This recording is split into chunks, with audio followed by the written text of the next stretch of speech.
I must have been sitting here for an hour because the bottom half of me was asleep. I don't really recall the passage of time, just that I couldn't stop staring into the empty, dark house. I wish the lights would come on. Hell, I wish for any kind of illumination at this point. Ugh, I said one of those words again. Mama's gonna be pissed. Putting both hands on the ground, I attempted to stand up. Wobbling from the numbness, I clutched onto the door handle, using it to finish pulling myself up. Are my legs asleep, or are they just going numb from the cold, wet clothes? As I staggered and tried to regain my balance, my teeth began to lightly chatter. Oh, it's probably both. Reaching my arms over my head, I grabbed the back of my sundress and pulled it up over me. The cotton dress felt like rubber as I forced it over my head and slapped it on the ground.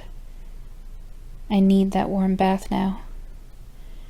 I began to step forward and immediately slipped, not realizing the full-footed tights I was wearing were still on me and very slippery.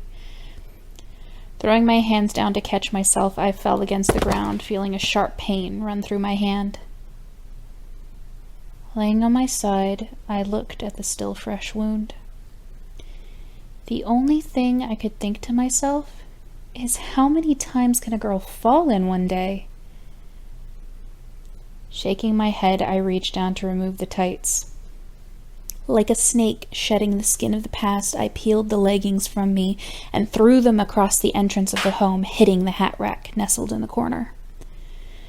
The tall wooden rack wobbled for a moment, then came crashing down. I swear a tree falling couldn't have made a louder thud. What is wrong with you? That poor hat rack had sat there for years, untouched, undisturbed, minding its own business, and you had to do it harm. The blue eyes of the homeless man flashed in my head. That poor hat rack. So focused on the sight, I almost didn't notice my breathing increasing, my heart rate palpitating, all preparing it to just come out. My sounds echoed throughout the empty home, like the sound of the thunder, and like the thunder, I was quickly replaced with silence. I sat there, naked in the dark. The calmness of the silence crept over me, and soon I became numb again. I really needed that bath. Forcing myself to my feet, I shook my head and took a deep breath.